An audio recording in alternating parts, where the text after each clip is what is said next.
নমস্কাৰ আপোনালোক সকলোকে পুনৰবাৰ স্বাগতম নাছমাই মজিদ বন্ধুসকল বলকতে চাওক আজি সন্ধিয়াৰ 7টা গুৰুত্বপূৰ্ণ খবৰ। প্ৰথমটো খবৰ, নৱবৰ্ষৰ পহিলা দিনটোতেই ৰাজ্যবাসীৰ বাবে ভাল খবৰ। ৰাজ্যত হ্ৰাস পাব বিদ্যুতৰ নিৰিখ। বহাগ বিহুৰ পৰা হ্ৰাস পাব বিদ্যুতৰ মাচুল। প্ৰতি ইউনিটত কমিব 1.5 টকাকৈ। নৱবৰ্ষৰ প্ৰথম দিনটোতে এই বৃহৎ ঘোষণা মুখ্যমন্ত্ৰী হিমন্ত বিশ্ব শৰ্মাৰ। পৰৱৰ্তী খবৰ, নতুন বছৰত ৰেচন কাৰ্ডৰ গৰাকীলৈ আহিছে ভাল খবৰ। 2025ত ৰেচনৰ উপৰিও ৰেচন কাৰ্ডৰ জৰিয়তে লাভ কৰিব কেইবাটাও বৃহৎ সুবিধা। এই সন্দৰ্ভত বৃহৎ ঘোষণা ৰাজ্য চৰকাৰৰ। নতুন বছৰৰ প্ৰথমটো দিনতে লাখ লাখ লোকে লাভ কৰিব ৰেচন। ৰেচন কাৰ্ড থাকিলে আপুনি লাভ কৰিব প্ৰতি মাহে 1250 টকাকৈ। ৰেচন কাৰ্ড থকা প্ৰতিটো মহিলাই লাভ কৰিব অৰুণোদয় আঁচনি। এই ৰেচন কাৰ্ড থাকিলে আপুনি লাভ কৰিব জীৱনৰ নিৰাপত্তা। ৰেচন কাৰ্ড থকা প্ৰতিটো পৰিয়ালে লাভ কৰিব চাউল, দাইল, চেনি। ৰেচন কাৰ্ড থকা প্ৰতিটো পৰিয়ালে লাভ কৰিব 5 লাখ টকাৰ বিনামূলীয়া চিকিৎসা সেৱা। ৰেচন কাৰ্ড থাকিলে আপুনি লাভ কৰিব চৰকাৰী ঘৰ। ৰেচন কাৰ্ডখনেই হ'ব আয়ৰ প্ৰমাণ পত্ৰ। ৰেচন কাৰ্ডখনেই হ'ব পৰিয়াল পৰিচয় পত্ৰ। ৰেচন কাৰ্ডৰ হিতাধিকাৰীয়ে মানিব লাগিব কেইবাটাও গুৰুত্বপূৰ্ণ নিয়ম। কি কি নিয়ম মানিব লাগিব চাও আহক।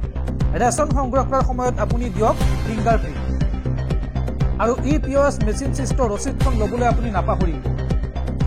10 তাৰিখৰ ভিতৰত সংগ্ৰহ কৰক বিনামূলীয়া চাউল।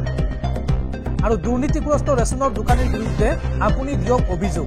যদি আপোনাক চাউল কমকৈ দিছে বা ৰেচন কাৰ্ড বনোৱাৰ নামত টকা লৈছে, এনেকুৱা ধৰণৰ দুৰ্নীতি দেখিলে আপুনি অভিযোগ দিব পাৰিব। এই সন্দৰ্ভত মুকলি কৰা হৈছে বিশেষ হেল্পলাইন নম্বৰ।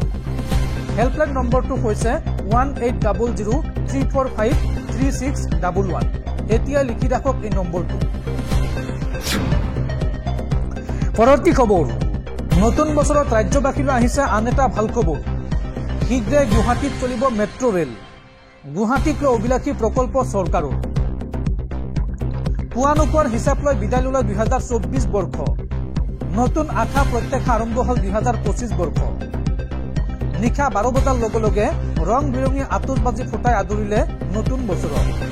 দেশ বিদেশৰ লগতে ৰাজ্যবাসীয়েও নতুন আশা প্ৰত্যাশাৰে আদৰিলে 2025 বৰ্ষ। আৰু নৱবৰ্ষৰ পহিলা দিনটোতেই গুৱাহাটী তথা ৰাজ্যবাসীলৈ এটি আশাৰ খবৰ আহিছে। গুৱাহাটীত শীঘ্ৰে আৰম্ভ হ'ব মেট্ৰ' ৰেল সেৱা। প্ৰথম পৰ্যায়ত গুৱাহাটীৰ 4টা কৰিডৰৰ সৈতে 61.4 কিলোমিটাৰ সামৰি ল'ব এই মেট্ৰ' ৰেল সেৱাই। আৰু এই অভিলাষী প্ৰকল্পৰ বাবে ব্যয় হ'ব মুঠ 16,850 কোটি টকা। গুৱাহাটীৰ মেট্ৰ' ৰেল সেৱা হৈছে চৰকাৰৰ এক অভিলাষী আঁচনি, যিয়ে অসমৰ আটাইতকৈ ডাঙৰ চহৰ গুৱাহাটীৰ কাৰণে অত্যাধুনিক ৰেপিড' ট্ৰেনজিট ব্যৱস্থাৰ আৰম্ভণি কৰিব। 4টা কৰিডৰৰ আৰু 54টা ষ্টেচনৰ ব্যৱস্থাৰে 61.4 কিলোমিটাৰ দূৰ এলেকাত হ'ব মেট্ৰ' ৰেল। আৰু এই পথছোৱাৰে চলিব মেট্ৰ' ৰেল। প্ৰাৰম্ভিক পৰ্যায়ত গুৱাহাটী মেট্ৰ' ৰেল সেৱা আৰম্ভ হ'ব 4টা কৰিডৰত।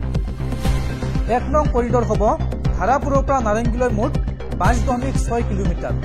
আৰু 2 নং কৰিডৰ MG ৰোডৰ পৰা খানাপাৰালৈ মুঠ 10 কিলোমিটাৰ সামৰি ল'ব।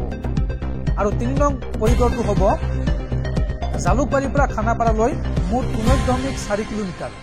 আৰু 4 নং কৰিডৰে সংযোগ কৰিব লখৰাৰ ISBTৰ পৰা পল্টন বজাৰলৈ মুঠ 9.4 কিলোমিটাৰ পথ।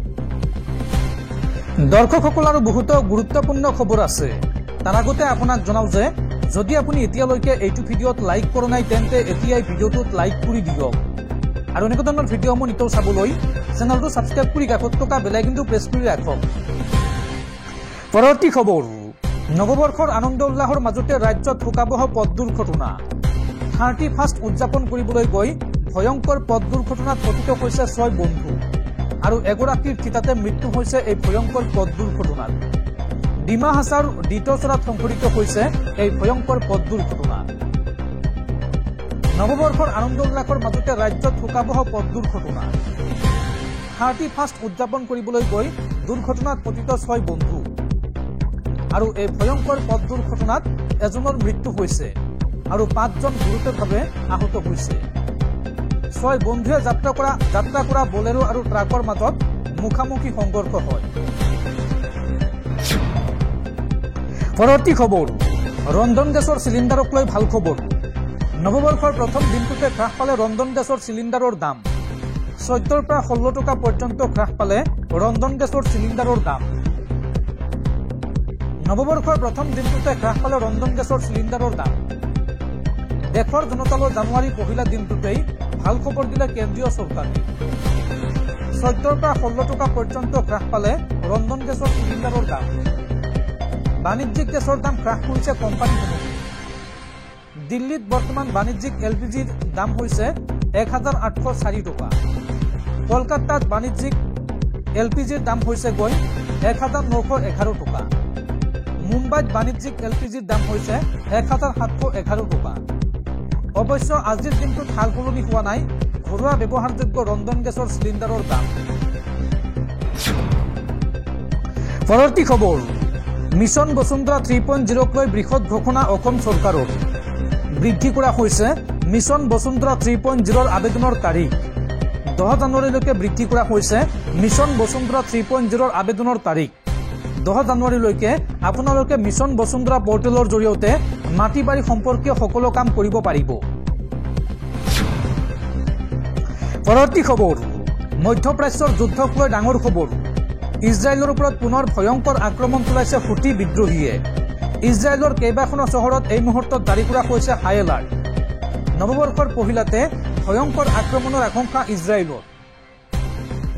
ইজৰাইলৰ কেইবাখনো চহৰত এলাৰ্ট জাৰি নৱবৰ্ষৰ পহিলাতে ভয়ংকৰ আক্ৰমণৰ আশংকা প্ৰকাশ কৰা হৈছে হুটিয়ে সঘনাই নিক্ষেপ কৰিছে বেলিষ্টিক মিছাইল আৰু ঠায়ে ঠায়ে জাৰি কৰা হৈছে জৰুৰী এলাৰ্ট হুটিয়ে বেলিষ্টিক মিছাইল নিক্ষেপ কৰাৰ পিছতে ইজৰাইলৰ ঠায়ে ঠায়ে জাৰি কৰা হৈছে জৰুৰী এলাৰ্ট ইৰাণ সমৰ্থিত হুটিৰ এই আক্ৰমণক লৈ এতিয়া চিন্তিত সমগ্ৰ বিশ্ব পৰৱৰ্তী খবৰ নতুন বছৰত জিম্বাবৱেৰ ন্যায়পালিকাত বৃহৎ সংস্কাৰ দেশখনত বিলুপ্ত ঘটিল ফাঁচীৰ শাস্তি 31 ডিচেম্বৰত সংশোধিত আইনত স্বাক্ষৰ জিম্বাবৱেৰ ৰাষ্ট্ৰপতিৰ আৰু এতিয়াৰ পৰা মৃত্যুদণ্ড পোৱা অপৰাধীৰ শাস্তি হ'ব যাৱজ্জীৱন কাৰাদণ্ড আৰু এই আইনৰ ফলত এতিয়া দেশখনত এই শাস্তিৰ পৰা বা মৃত্যুদণ্ডৰ পৰা ৰেহাই পালে 60 গৰাকী অভিযুক্তই